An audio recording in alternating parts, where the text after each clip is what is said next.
Terima kasih Anda masih bersama kami di Presisi Utama.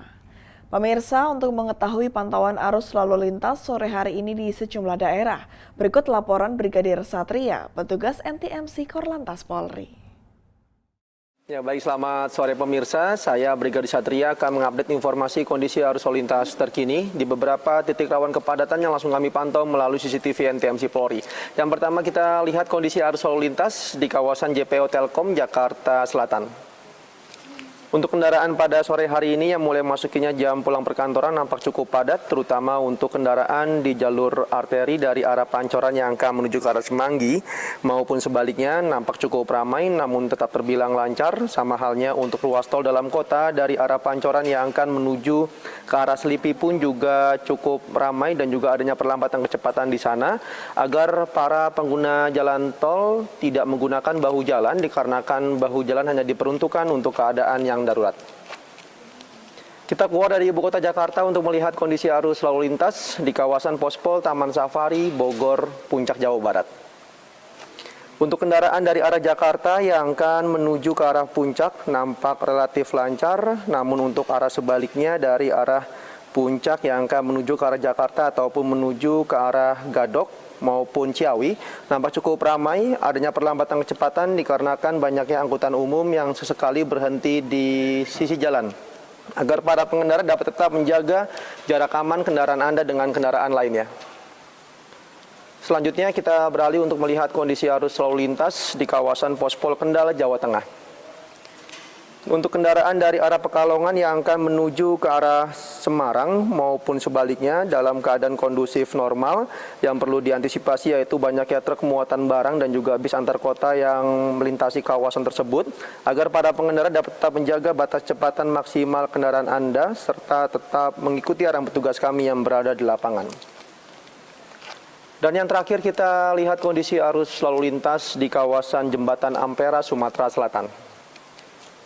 Untuk kendaraan dari Jalan Sudirman yang akan menuju ke arah Jembatan Ampera dalam keadaan relatif lancar, namun untuk arah sebaliknya dari arah Ampera yang akan menuju ke arah Jalan Merdeka dalam keadaan cukup ramai, namun tetap terbilang lancar. Kecepatan kendaraan dapat dipacu berkisar 40 hingga 60 km per jam, agar para pengendara dapat tetap menggunakan jalur yang benar, tidak menggunakan trotoar jalan untuk dilintasi, dikarenakan trotoar merupakan hak para pejalan kaki.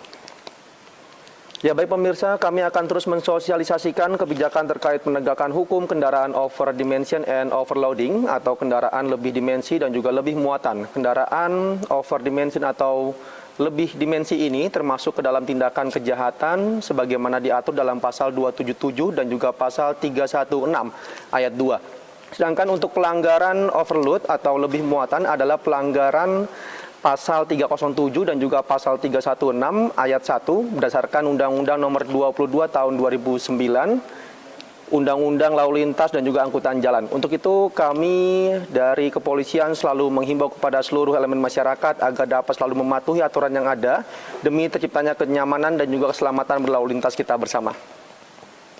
Dan untuk informasi lengkapnya silakan hubungi call center kami di nomor 15669 dan juga melalui SMS center kami di 9119. Stop pelanggaran, stop kecelakaan, keselamatan untuk kemanusiaan, untuk Indonesia lebih tertib. Demikian informasi yang dapat disampaikan langsung dari studio NTMC Polri. Semoga bermanfaat, selamat beraktivitas, dan salam presisi. Di informasi berikutnya pemirsa, Polri menggelar pameran dalam kegiatan Indo Defense 2025 Forum and Expo pada 11 Juni 2025. Pameran ini menyediakan berbagai teknologi pendukung yang dimiliki Polri. Berikut informasi selengkapnya untuk Anda. Dalam kegiatan Indo Defense 2025 Forum and Expo yang dilaksanakan pada 11 Juni 2025 di J-Expo Kemayoran, Jakarta Pusat, Polri menggelar pameran dengan menghadirkan alat-alat pendukung tugas serta teknologi yang digunakan dalam bertugas. Pada booth pameran ini terdapat 5 satuan kerja Mabes Polri, yaitu Divisi Humas Polri, Korps Brimob Polri, PSDM Polri, Korlantas Polri, serta Pusat Identifikasi Bareskrim Polri. Para pengunjung antusias melihat serta mengenal teknologi yang digunakan oleh kelima Satker Mabes Polri ini ketika bertugas. Hal ini tentu sebagai wujud pemanfaatan teknologi serta elektronik untuk memudahkan giat-giat kepolisian. Indo Defense 2025 Forum and Expo digelar hingga 14 Juni mendatang, dengan tujuan untuk meningkatkan sinergitas serta kerjasama antara TNI Polri dengan stakeholder dan perusahaan yang bergerak di bidang pertahanan. Dari Jakarta, Tianuma Andi Putra, Polri TV. Dan untuk kembali mengetahui perkembangan situasi di G-Expo Kemayoran, kami sudah terhubung dengan reporter Polri TV Atia Numa dan juru kamera Andi Putra yang akan melaporkan terkait Indo Defense 2025. Numa, silakan dengan laporan Anda. Baik, selamat sore Ines dan pemirsa Polri TV. Sore hari ini saya masih berada di G-Expo Kemayoran Jakarta Pusat pada 11 Juni 2025. Dan sore hari ini pemirsa masih dilaksanakan rangkaian kegiatan Indo Defense 2025 Forum and Expo. Di mana kegiatan ini pada pagi hari tadi dimulai pukul 10 pagi waktu Indonesia Barat dengan ditandai oleh peresmian dan pembukaan yang dilaksanakan langsung oleh Presiden Republik Indonesia Prabowo Subianto. Kehadiran Presiden Republik Indonesia ini juga turut didampingi oleh Kapolri Jenderal Polisi Listio Sigit Prabowo bersama dengan Panglima TNI Jenderal TNI Agus Subianto serta Menteri Pertahanan dan Menko Polkam. Dan pemirsa, kegiatan ini berlanjut hingga sore hari ini dan rencananya akan digelar hingga 14 Juni mendatang, di mana pada kegiatan ini dihadirkan berbagai macam perusahaan dan juga stakeholder yang bergerak di bidang pertahanan, bidang teknologi, serta bidang alat-alat taktikal.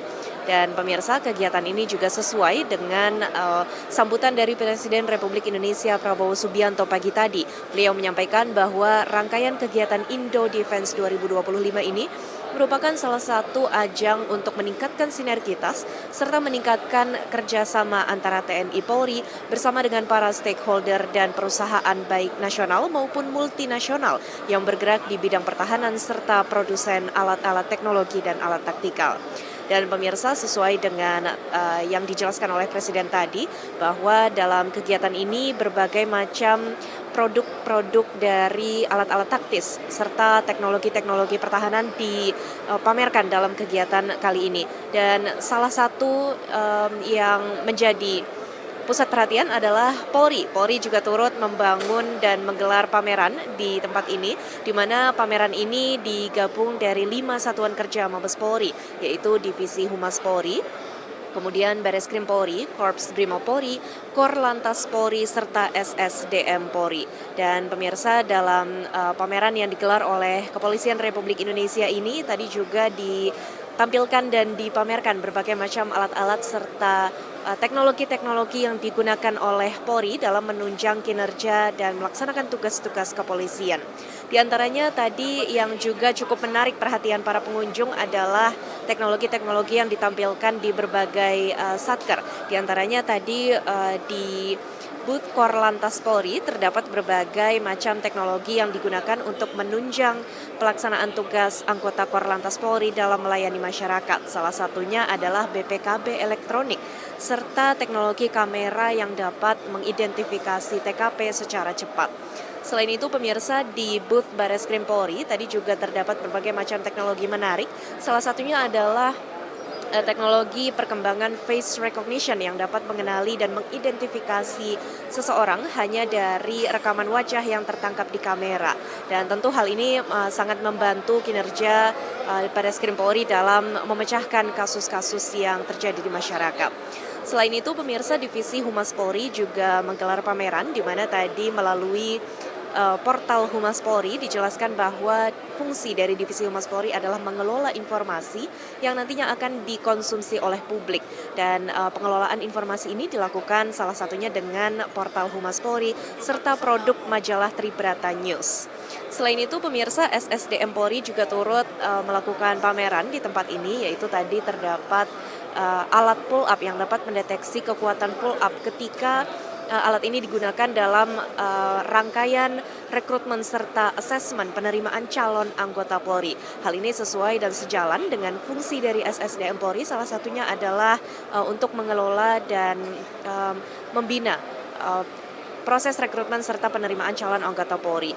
Dan pemirsa, kegiatan ini masih akan dilanjutkan hingga tanggal 14 Juni nanti. Artinya Polri begitu pula dengan stakeholder lainnya masih akan melaksanakan pameran dan dengan harapan pameran-pameran ini dapat meningkatkan kerjasama serta mengenalkan kepada masyarakat dan para pengunjung bahwa pemanfaatan teknologi ini digunakan oleh Polri, TNI, serta para stakeholder lainnya untuk kebutuhan pertahanan negara. Baik, sekian informasi yang dapat kami sampaikan. Ines, kembali ke Anda. Terima kasih reporter Polri TV Atia Numa dan juru kamera Andi Putra atas laporan Anda. Selamat sore dan selamat kembali bertugas. Dan di informasi lainnya pemirsa, menjaga kearifan lokal, Polres Kutai Barat gelar lomba menyumpit dalam rangka Hari ke-79 Bayangkara. Lomba ini diikuti puluhan peserta. Kegiatan menyumpit dalam rangka menyambut Hari Bayangkara ke-79 ini diikuti antusias para peserta. Bukan hanya peserta laki-laki, lomba ini juga diikuti juga kaum perempuan. Wakapolres Kutai Barat, Kompol Subari mengatakan, dalam rangka Hari Jadi Polri ke-79 ini berbagai lomba dilaksanakan termasuk lomba menyumpit. Apalagi menyumpit merupakan salah satu warisan leluhur suku Dayak yang masih dijaga hingga saat ini, sehingga wajib melestarikan olahraga tradisional ini. Dalam rangka Hari Bayangkara ke-79, menyumpit ini tumbuh berkembang. Jangan sampai tergerus oleh budaya-budaya yang sudah cukup signifikan, yaitu adanya peningkatan pengaruh dari luar. Tetapi saya berharap menyumpit ini bisa tumbuh berkembang dan bisa dijadikan olahraga yang eventnya mungkin bisa nasional. Itu tujuan kami, sehingga di dalam rangka pelaksanaan Hari Bayangkara, kami mengajak saudara kami yang khususnya berada di Kutai Barat untuk kembali selain menjalin silaturahmi, mengangkat isu-isu lokal, budaya-budaya lokal untuk kita tumbuh dan kembangkan kembali. Sejumlah peserta mengaku senang adanya lomba menyumpit ini. Selain dapat menjaring atlet muda berbakat dari Kutai Barat, olahraga ini banyak disukai masyarakat sehingga perlu dilestarikan. Perlu memang diteruskan dan dilanjutkan karena salah satu cara untuk kita mencari bibit-bibit lebih untuk anak-anak muda pada masa sekarang. Dan berterima kasih kepada Polres Kutai Barat yang bisa mengadakan kegiatan ini dengan baik. Ya, karena kita di Kutai Barat saja sudah masuk Porprov dan nasional sudah masuk. Nah, kita sudah beberapa kali mengikuti kegiatan baik di Palembang, di Jawa, di Bandung sudah. Dan harapan kita pasti akan ke sana sih. Tanggapan saya itu sangat bagus karena adanya ini kan kegiatan untuk menyumpit ini kan mulai sudah terkenal kan.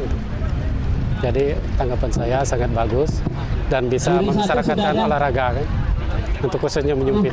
Ya, harapan kami untuk Polri yaitu supaya olahraga ini dilestarikan lah supaya dia tidak mati di situ. Karena olahraga ini sekarang sudah masuk taraf nasional kan. Dahulu menyumpit merupakan alat untuk berperang dan berburu, namun saat ini telah masuk menjadi cabang olahraga. Dari Polres Kutai Barat, Polda Kalimantan Timur melaporkan untuk Polri TV.